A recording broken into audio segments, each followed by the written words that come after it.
Welcome in one more week of playoff golf, but who are we to bypass an amazing story this year? An outright that was given on this very show last week. As you see, that's the type of smile that we like, Ben Rasa at Jazz Raz DFS, as we welcome you into the Odd Shopper Golf Premier Show here. That's right. Well, Lindy's locks, that's also, but putting for dough. We appreciate you. Thumbs up.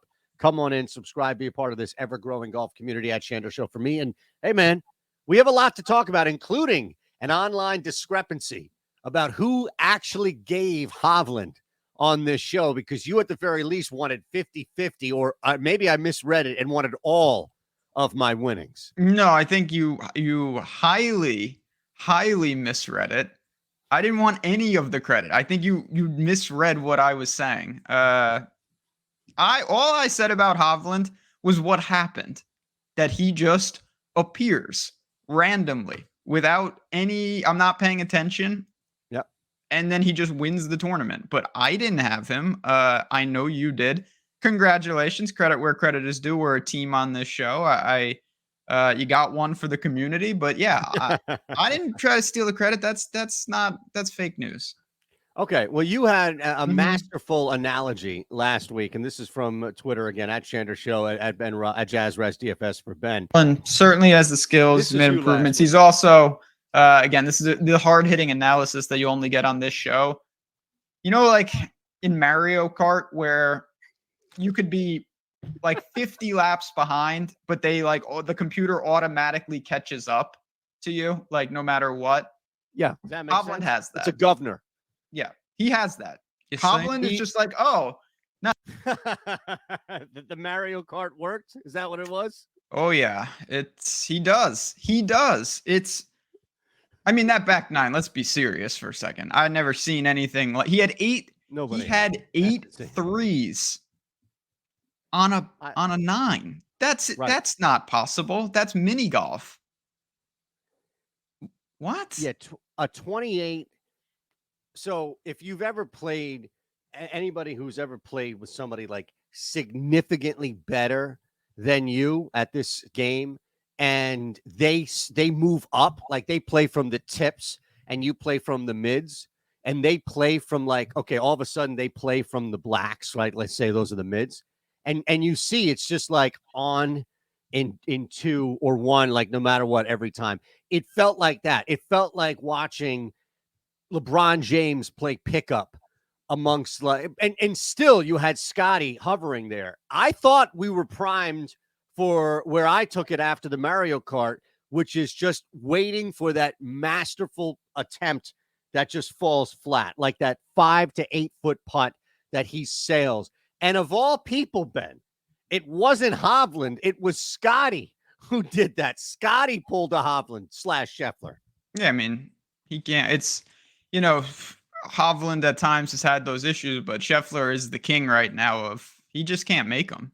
I mean, there's no doubt tee to green, he's off the charts. He's better than everybody, but it doesn't matter if you can't make them, and he's really struggling with that. And there's just too many. Honestly, that was my one takeaway as we kind of turn the page to these 30 guys. If you're not precise, someone's going to get you. It might have been Rory. It might be Rahm one week. It could be Sunjay. Or it could be Hovland. There are too many guys, and one of them is going to catch lightning. And when they do, you better watch out if you're not putting like Scheffler is in. Yeah, I mean, it really is amazing that we've seen a guy tee to green, numbers comparable to Tiger. It's nuts. And yet, like Tiger, and yet he can't putt. It's insane. So we'll see how that factors in. Look, for anybody brand new that just stumbled upon this show, this is it. Like, this is the last leg of the FedEx Championship, of the FedEx playoffs. As Ben mentioned, we have 30 guys in the field.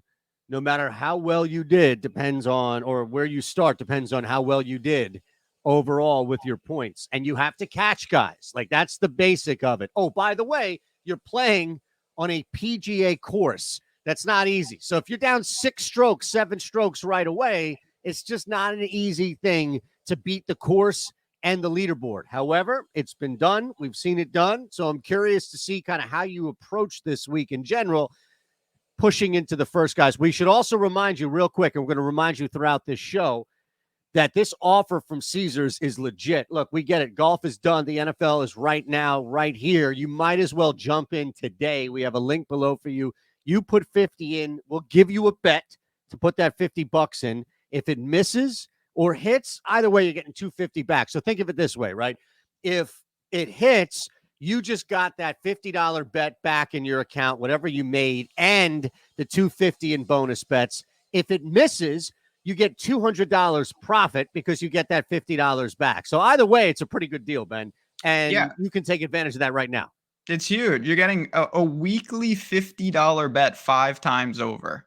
That's 5 $50 bonus bets from Caesars. Got to be 21 plus. If you have a gambling problem, call 1-800-GAMBLER. But this is the time, and you mentioned, I'm gonna, golf is over. Golf will be back in like 3 weeks for the swing season. Correct. So you can take some of these bonus bets and apply them to some of the outrights because we're not going anywhere. And it's just a fantastic offer from Caesars. Doesn't mean I'm moving all my golf action to Caesars. It just means it's one more place to shop for the best numbers. And that is so important. This week's a little wild.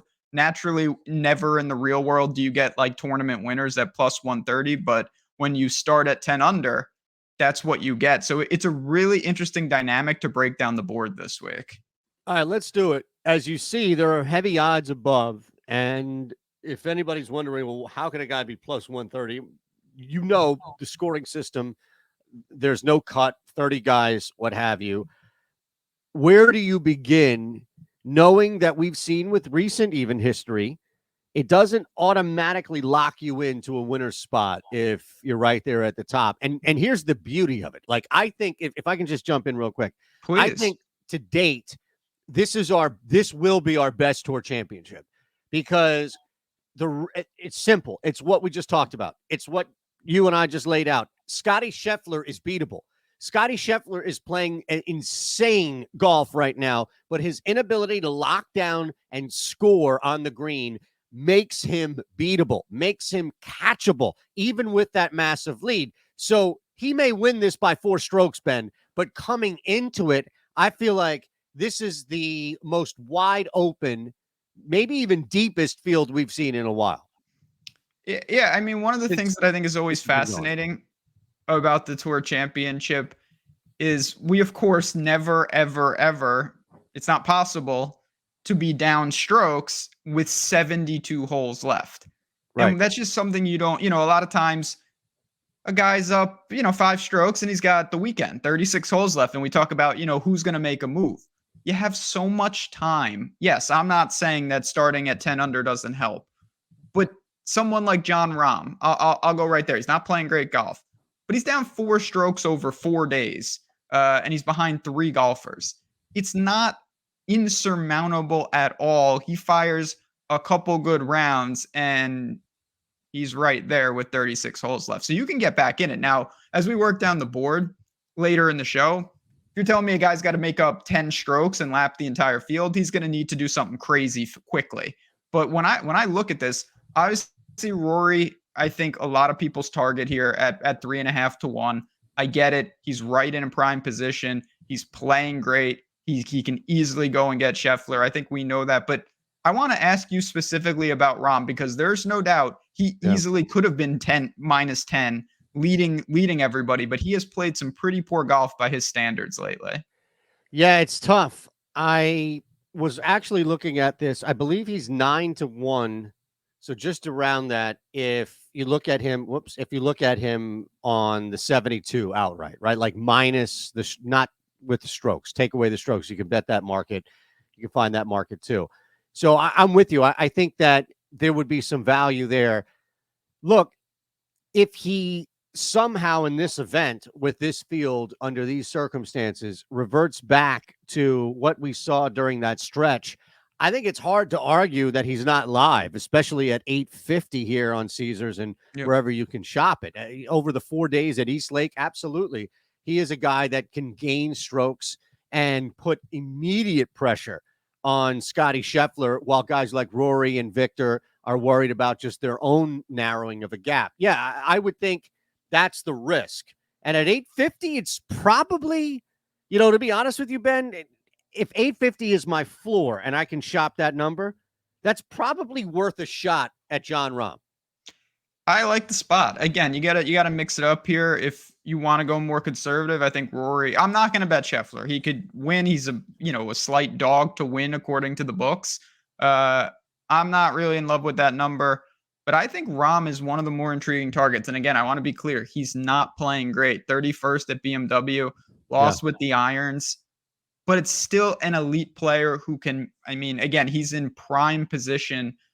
He is starting, just for context, at 6 under, where Rory is 7 under, Hovland is 8 under, and Scheffler is 10 under. He not only is only 4 shots back, he only has to pass 3 guys. It's not like he has to pass 25 guys to get up there. He is in fine position, and you're getting a reasonable number here. So I'm curious where you stand in the middle, but let me just put the other side of this cookie on here. And Max Homa at 35-1 has my interest peaked. I get it. He's 6 strokes back. We're talking about 4 days.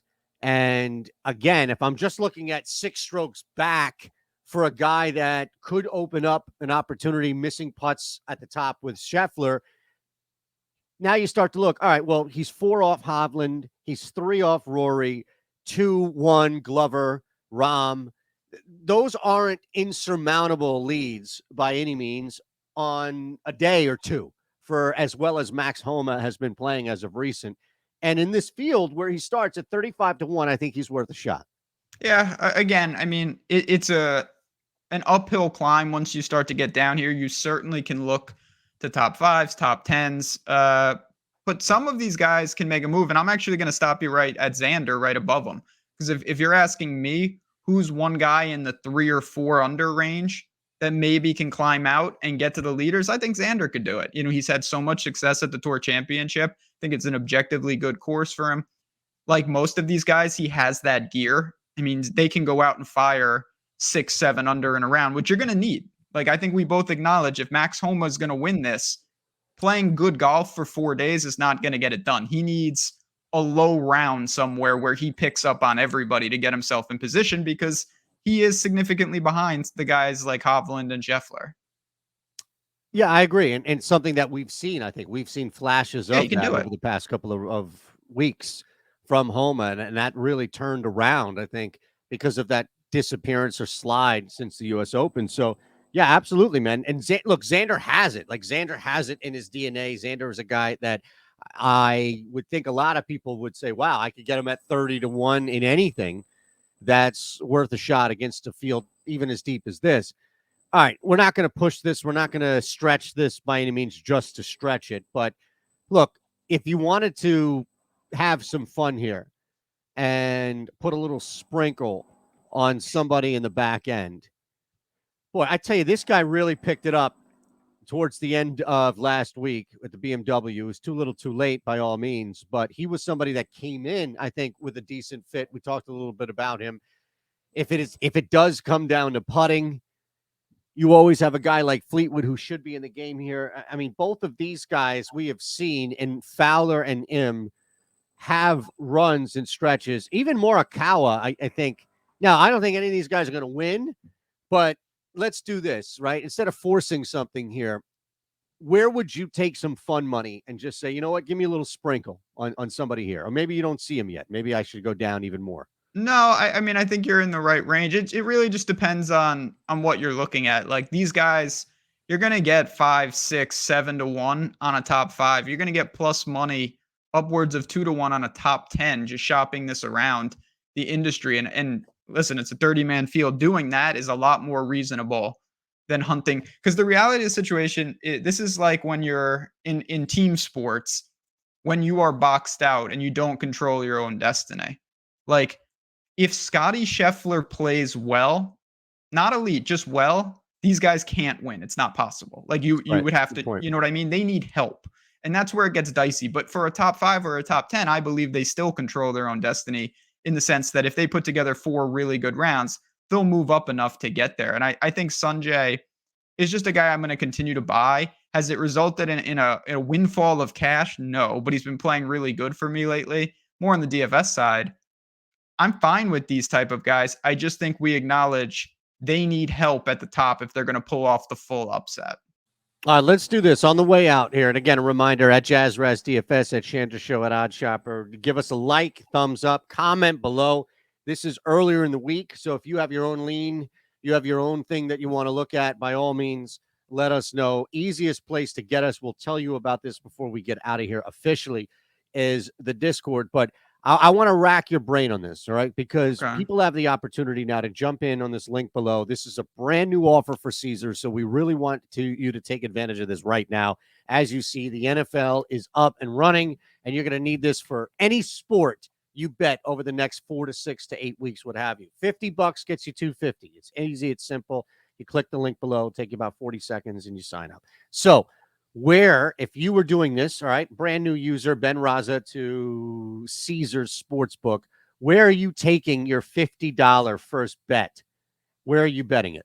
I'm putting it on John Rahm. Again, part of it is because, I mean, this is why you should bet anything. I like this number at 850. I think that's a really good opportunity. And then I'll be honest, part of it is knowing that I have 5 $50 bonus bets coming once a week, and that I'm going to have ample opportunities to recoup, because most likely John Rahm is not going to win the Tour Championship. He's 8.5 to 1 to do that. But I like the value. If I hit that, well, now we're in triple business. I mean, I've got all this money coming, and it's not like if you hit your bet, you don't get the 5 bonus bets. You No, you still get do. 425 profit on top of the bonus And bets. you have those bets coming each week. Yes. So either way, I think you're set up good. I kind of am saying, with that in mind, I would take a long shot with my $50 bet and look for someone at big odds, knowing I'll have ample opportunities to bet a straight bet with my $50 bonus bets if I want to recoup and build the bankroll. There you go. Easy stuff. All right. If you want more, if you want to follow up, and there's going to be matchups, there's going to be individual things to look at, top fives, top tens. We're at the Discord. That's below. You can join 50% off your first week. You'll be hanging with us. We're still doing that, or am I going to get in trouble for? It sounds reasonable. Okay. Yeah, we're doing it. Like I said, we're growing the community. It's a good time. And this is just a weird, this week, again, there's 30 golfers. There's starting strokes. I think you got to get out of your normal habits of evaluating. It's just a different type of week. So I'm going to look for some weird things. And there is always the other market where the strokes are wiped out. But I think that's a little weird, because you have guys with ulterior motives, in the sense like Scheffler is playing knowing that he has 10 under secured. And if you're asked someone to go out and play at a different, where they're at on the board, I think that's a little difficult to project. So I don't like attacking that market unless I see a number that I'm in love with. There you go. At Jazz Raz DFS, at Shander Show. Reminder again, do what we're doing here. Be a part of this community. Anything else on the way out, my friend? It's been a hell of a year. Again, it's not like we won't be seeing you. Ryder Cup will be here. We're certainly going to do some fun for that. And swing season, I saw JT committed to a swing season event, writing on the wall. I have a feeling he's trying to get some reps for Rome, and I can't wait to see it. But appreciate all the support this year on this brand new channel. And like I said, don't relax too much. Couple weeks, we will be back and better than ever.